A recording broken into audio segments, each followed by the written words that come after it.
Odrasli smo ena taka čudna bitja. V bistvu se skozi delamo, kada vse vemo, ampak v resnici pogosto nimamo pojma o ničemer. Starši ne razumejo. Žuranje, hrana, oblačila, soba. Vedno pomislijo na najslabši. Tehnologije. Rečejo, dej, bodi več doma. In pol, ko si doma, dej pej ven. Odloči se. Da včasih ni nujno, da smo lih mita napačni, če smo da jim sitni ali pa jezni na kaj. Pa ne biti preveč obtožujoči. Niso vsega krivi starci. Ne, krivi so naši možgani, ki takšni kot pač so možgani odraslih postanejo nekje po 25. letu. Kdaj pa misliš, da se mogoče odrasli obnašajo tako kot najstniki? Recimo, da tudi če imajo oni takšna simpatija, tudi takrat se mi zdi, da se pač človek čisto reč ne oblača. Dejansko se zgodi nekaj podobnega kot v najstniških možganih. Dejansko so raziskave pokazale, da je manj aktivni ta čelni režim možganske skorje, se pravi ta del, ki je potreben za racionalno razmišljanje. V času odraščanja pa so možgani podvrženi drastičnemu preoblikovanju. To dozorevanje med puberteto začne se v zadnjih delih možganov in se potem to počasi razvija proti sprednjemu delu možganov, tako da najkasneje dozori ta čisto sprednji del možganov, ki mu rečemo čelni režim možganske skorje. Naš mandl se recimo v času odraščanja razvija zelo hitro. Kakšen mandl? Grška beseda amigdala v slovenščini pomeni mandl. Boš? Amigdala se aktivira, ko dobimo kakšno veliko čustveno vzburjanje, recimo ko nas je strah, ima zelo pomembno vlogo amigdala, pa tudi, če se nečesa zelo razveselimo. Pri odraslih ljudeh je amigdala ves čas pod kontrolo sprednjega dela možganske skorje, to je tisti del, ki pa dejansko skrbi za razmišljanje, za racionalno obnašanje. Se hitro razjočem, razjezim tudi. Hitro mi kakšen rata všečno, zelo me kar meče. V tem času pubertete še ni popolnoma dogovoril, tako da te povezave med amigdalo in čelnim režim možganske skorje je pa ta vzrok, zakaj pride dostikrat do takšnega impulzivnega čustvenih izbruhov in podobno. Pogosto mi kaj do živega pride. Kar se tiče punc, mi pač hitro rata kakšna všeč, ne? Ampak vse ima svojo funkcijo. Ja, zaradi teh sprememb ste bolj občutljivi, izoblikujete osebnost, se odcepite od staršev in pičite po svoje. To pa nikakor ne pomeni, da niste sposobni trezne presoje ali pa da ne veste, kaj je dobro za vas. Pa še ena stvar je. Kaj? Vaši možgani se veliko bolje in lažje učijo od možganov starcev. A, B, C, Č, D, E, F. Jaz bi te prosil, da si pogledaš dneve v tednu in jih razvrstiš po abecedi. Najprej je četrtek. Petek, A, B, C, Č, D, Ne vem, sobota, sreda pa torek. E, F, G, H. Sobota, sreda. Bistvo odraščanja je, da se kaj naučimo, tudi iz izkušenj. Ker nam starcem se tega ne da več. To bo pa hiter, ja. Petek, ponedeljek, nedelja. No, enim se da, ampak vam je ful bolj easy in ste v tem ful boljši.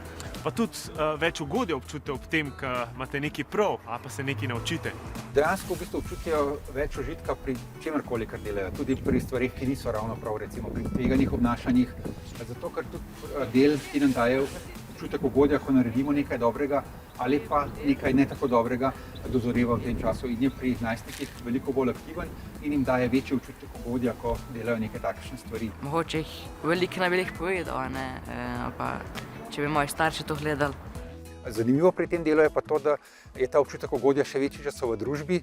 Recimo ena taka zanimiva raziskava je pokazala, da najstniki radi hodijo čez rdečo luč, ampak to veliko pogosteje, če so v družbi, če so sami počakajo na zeleno luč. Se enkrat vidim, da smo metali papirčke v zakon, čeprav vemo, da to lih ni okoljevarstvo, ampak no. Ampak zakaj ste šli pa v pirčke metati skozi okno? Mislim, kaj je bila fora? To je taka fora, ka ne vem, ka prije tako iznenada enkrat, ka recimo na Medovščica, ne, potem se pa en to spomne in pač pol bomo šli tako na neki delati, sem zato tudi, da smo malo pač zabavno, ne. V možganih se nam z leti tudi krepijo kvalitetne povezave, njihovo število pa se zmanjša. Lahko bi rekli, da se nam možgani optimizirajo. Zato je zelo pomembno, da v tem času počnemo nekaj, kar nam je res kul. Ja, recimo lahko zlagate origami. Zelo koristno. Boljš kot da recimo ljudem težite z enimi eksperimenti. Ker se vam zna zgodi, da bo to na koncu vaša služba. I, J, K, L, M, N. Četrtek, petek, ponedeljek. I, J, K, L, M, N, O.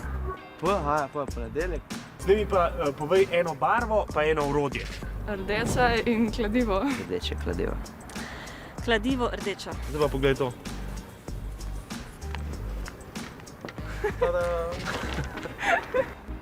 O, super. Tada! Čarovnija. ni ravno čarovnija, ampak 80% vseh odraslih reče rdeče kladivo. Zakaj si se tako odločil? Ne vem, tako pa ta prvo orodje, ki prije na pamet, je kladivo. To je posledica značilnosti naših možganov, ki vedno iščejo bližnjice do določenih idej in informacij. Ja, naši možgani shranjujejo informacije v različne kategorije, nekakšne predalnike. Imamo torej kategorijo In predalnike, za avtomobile, pa predalnike za stavbe in predalnike za knjige, pa tudi za barve in orodje. vsaka kategorija ima svojega tipičnega predstavnika, ki nam pomaga pri tem, da hitro pridemo do nekega rezultata in ni treba predolgo brskati po možganih. In tipičen predstavnik za barve je rdeča, tipičen predstavnik za orodje pa kladivo. Torej, rdeče kladivo. Rumena pa kladivo. Črna pa kladivo.